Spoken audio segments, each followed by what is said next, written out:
अस्सलाम वालेकुम स्टूडेंट्स, कैसे हैं आप सब। उम्मीद है बहुत ही अच्छी तैयारी कर रहे होंगे।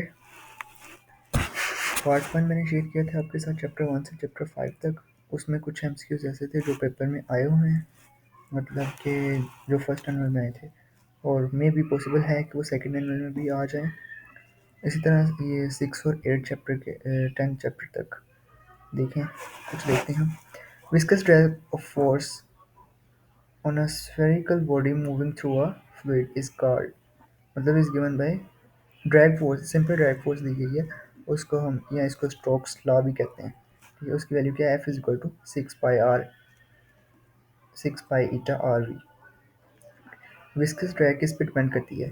देखो, डिपेंडेंस किस किस इस पे कोएफिशिएंट ऑफ विस्कोसिटी है, या मतलब ईटा ये है। विस्कोसिटी ऑफ फ्लूइड भी उसको ही कहते हैं। वेलोसिटी ऑफ मोशन वी भी है, रेडियस भी है इसके अंदर। ऊपर फॉर्मूला नज़र आ रहा है ना आपको, ये वाला। तो इस लिहाज से हमारे पास ये बन गया all of these. Terminal velocity, the terminal velocity of a spherical body in viscous medium depends on, किस पर डिपेंड करती है। टर्मिनल वेलोसिटी जो होती है ना, वो हमारे पास डेंसिटी पे और वेलोसिटी पे करती है। मतलब इसका जो फॉर्मूला है वो क्या है, पता है आपको। When an object reaches terminal velocity the net force on it becomes zero. Terminal velocity के ऊपर इसकी फोर्स जो है वो जीरो हो जाती है, net force. Equation of continuity express the law of, अच्छा, इक्वेशन ऑफ कॉन्टिन्यूटी जो होती है ना, वो मास कंजर्वेशन भी होती है, लेकिन जो बर्नौलीज इक्वेशन होती है वो एनर्जी पे होती है। आगे इसका दिया भी होगा, देखते हैं। According to the equation of continuity for an incompressible fluid, incompressible fluid में ये हमारे पास कांस्टेंट होती है। मतलब कि ये जो है ना, A V is equal to constant होता है। तो A one V one is equal to A two V two आ गया। यहाँ पे अजान हो रही है, मैं 1 मिनट करता हूँ रिकॉर्डिंग। मैं बता रहा था आपको कि बर्नौलीज इक्वेशन जो कंजर्वेशन है वो एनर्जी पे होती है।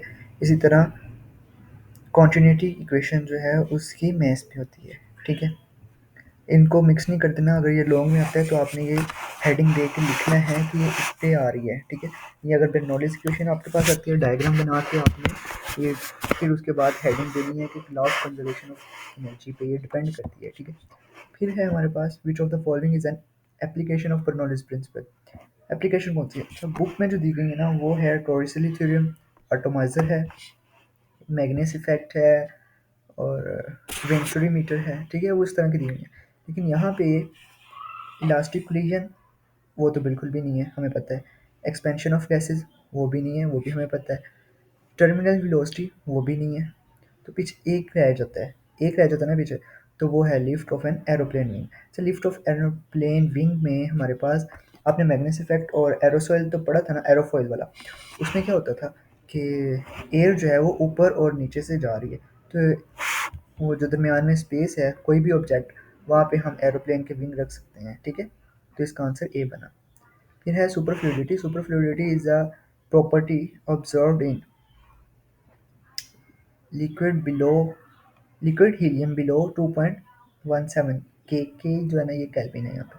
अच्छा, सुपर फ्लूइडिटी आपको मेन चीज़ आपको पता होती है कि वाटर एट 0 डिग्री होता ही नहीं है। Hydrogen gas at room temperature नहीं होती। मर्करी बिलो फ्रीजिंग पॉइंट नहीं होता। तो एक बच जाता है ना हमारे पास, तो वो आ गया। In the super fluidity state the viscosity of liquid becomes, velocity जो है वो जीरो होगी। सुपर है ना, तो सुपर में जीरो है, आइडियल केस है वो।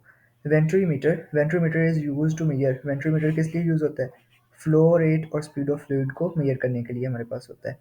वेंट्रीमीटर इज बेस्ड ऑन, इसकी वर्किंग प्रिंसिपल कौन सा है, बर्नौलीज प्रिंसिपल है। टॉयसली थ्योरम आ गई, इसकी जो है इफ्लक्स। अच्छा, आपके पास इफ्लक्स फाइंड करने के लिए एक आ जाता है, वो क्या नाम है उसका, शॉर्ट। ठीक है, शॉर्ट क्वेश्चन में पूछ लेते हैं, उसमें ये लगेगा v is equal to under root two G H. यहाँ पे अंडर रूट लिखा नहीं जा रहा था, इसलिए मैंने पावर लिख दिया 1/2। ठीक है, फिर Torricelli's theorem is a example of Bernoulli's theorem, Bernoulli's theorem की है, इसको बर्नौलीज प्रिंसिपल भी बोला जाता है।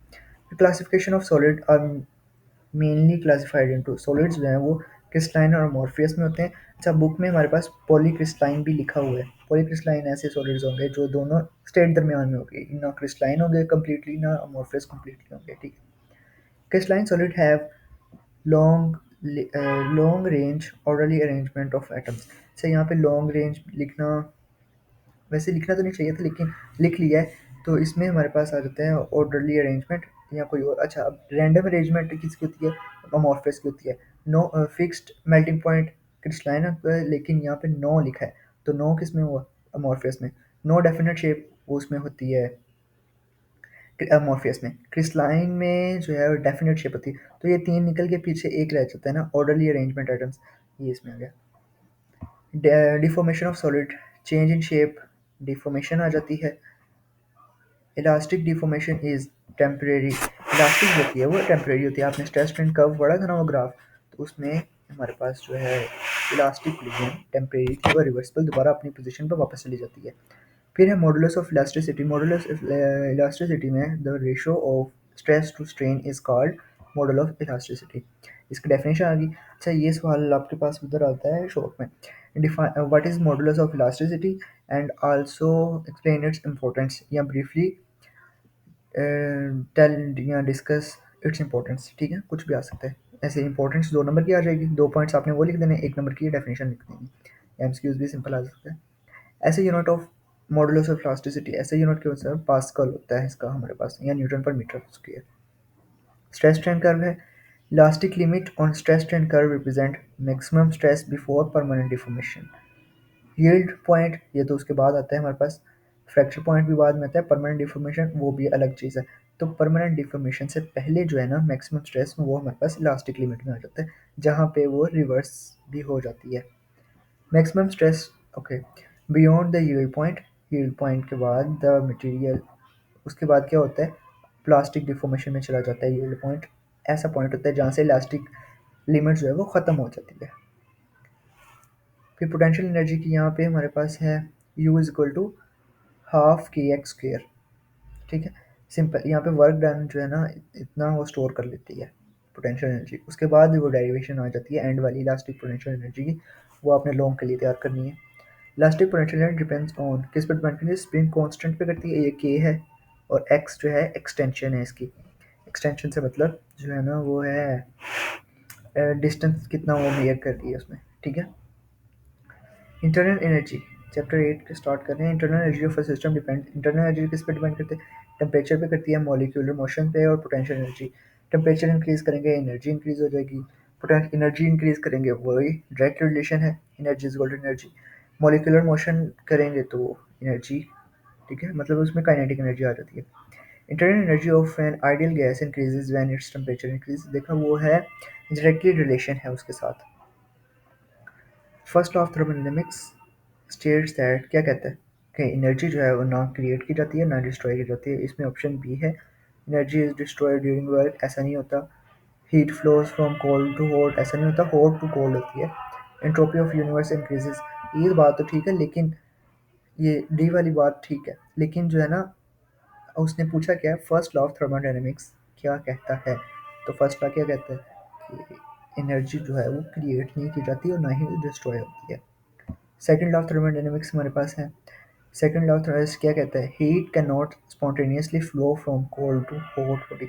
अच्छा, मतलब एक हद तक होती है, ज़्यादा नहीं होती। All heat can be converted into work, ऐसा नहीं होता। हर सारी हीट नहीं होती। Energy is conserved, her time energy नहीं रहती। Work done is always zero, always नहीं रहता।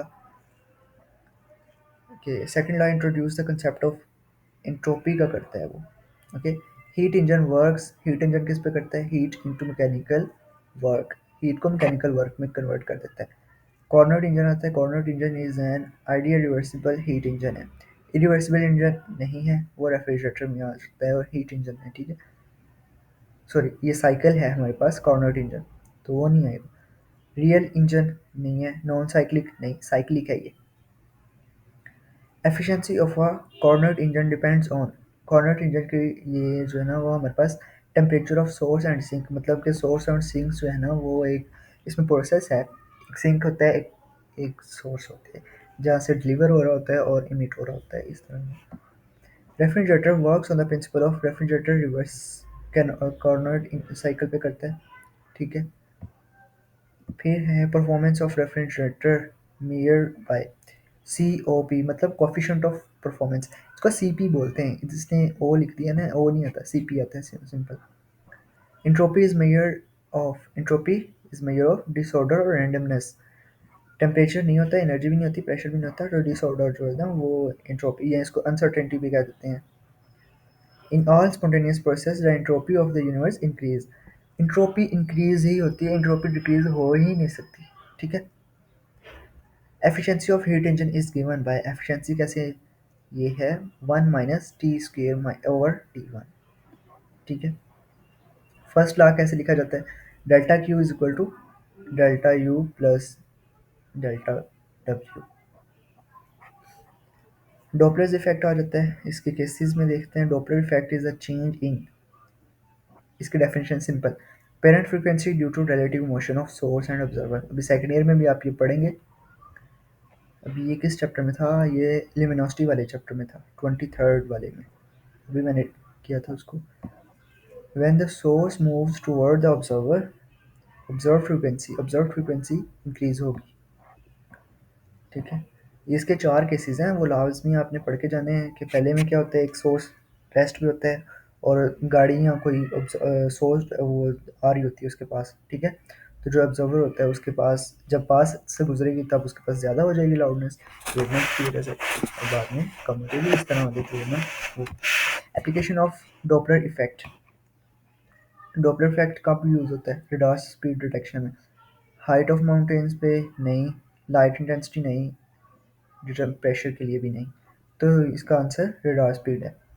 फिर astronomers use the Doppler effect to, astronomers जो होते हैं वो डॉपलर इफेक्ट यूज़ करते हैं किस वजह से, मोशन ऑफ स्टार्स और गैलेक्सीज को डिटरमिन करने के लिए। Interference of waves occur due to, interference जो है वो किस वजह से होती है, superposition of two coherent waves. Superposition interference जो है वो दो कोहेरेंट वेव के मिलने से होती है।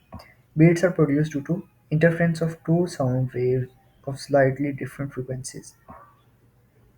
The beat frequency equals to, beat frequency जो है किस पे equal होती है, किसके बराबर, डिफरेंस बिटवीन टू फ्रीक्वेंसीज। देखो ये बीट्स वाला जो है ना, ये आपके पास न्यूमेरिकल आ सकता है, इसमें दो फ्रीक्वेंसीज दी होंगी, मतलब एक 50 हर्ट्ज है, एक 40 हर्ट्ज है, तो इसमें बीट फाइंड करनी है तो 50 में से 40 माइनस करेंगे तो 10 बीट्स आ जाएगा आंसर। बीट जो है ना इसका भी वही सेम होता है, सेकंड पर सेकंड इसका वो होता है unit. Stationary waves are formed due to, stationary waves किस में, interference of two waves of same frequency and amplitude moving in opposite direction, ये stationary waves कहलाती हैं। At the nodes of stationary waves displacement zero होगी, nodes पे displacement zero होगी। Polarization can occur only in transverse wave. Malus law is related to polarization of light। ये आपने शायद book में है या नहीं है इसका मुझे कंफर्म नहीं है, लेकिन ये मेरी नज़रों से गुजरा था तो मैंने इधर लिख लिया। Constructive interference, path difference wave, path difference क्या होगा कंस्ट्रक्टिव में, इंटीग्रल मल्टीपल ऑफ लैम्डा। अच्छा फिर है हमारे पास Coulomb's law, Coulomb's law gives the force between two point charges, हमें पता है। Electrostatic force between two charges, force क्या होती है, इन्वर्सली प्रोपोर्शनल होती है ना स्क्वायर ऑफ डिस्टेंस के। अच्छा इसी तरह ये सवाल आ जाता है कि आपके पास अगर फोर्स 10 न्यूटन है और रेडियस कितना होगा, ठीक है, या रेडियस को हाफ करें तो फोर्स कितनी हो जाती है, इस तरह से। Electric field intensity, electric field intensity at a point is defined as force per unit positive charge. ऐसे unit of electric field intensity is, इसका यूनिट है न्यूटन पर कूलम और वोल्ट पर मीटर। इस तरह सवाल आ जाता है कि newton per coulomb is equal to volt per metre, इसको प्रूव करें। Electric field lines never intersect each, क्यों नहीं करती, a point can not have two direction of electric field. Direction of electric field line is from positive to negative charge, electric field lines जो है वो positive से negative charge पे ही जाएगी। पोटेंशियल ग्रेडियंट है last, potential gradient is defined as rate of change of potential with distance. फिर electric field intensity is related to potential gradient, potential minus delta V over del X. Faraday cage is used to shield a interior from external electric field. तो ये सवाल last time आ गया था। Faraday cage आप पढ़ लेगा मैं एक बार। Inside a Faraday cage the electric field is zero. क्यों होती है ज़ीरो, इसकी रीज़न आपने बतानी है। ओके, तो ये हमारे पास चैप्टर्स इतने हो चुके हैं, आपको थोड़ा कंसेप्ट मिल गया होगा, पेपर का पता भी चल गया होगा इस तरह सवाल आ सकते हैं। तो मैं उम्मीद करता हूँ कि आपके इंशाल्लाह बहुत अच्छा होगा। पेपर तो यार इजी आता है, उसकी टेंशन नहीं लेनी है आपने। अभी मैं इलेक्ट्रिसिटी से क्वार्क्स वाले तक, अच्छा क्वार्क्स वाला चैप्टर उसके आपने लाजमी करके जाने, वो थोड़ा ट्रिकी होते हैं, लेप्टॉन हाइड्रॉन वगैरह ना। ओके, मिलते हैं आपसे नेक्स्ट वीडियो में। अल्लाह हाफिज़।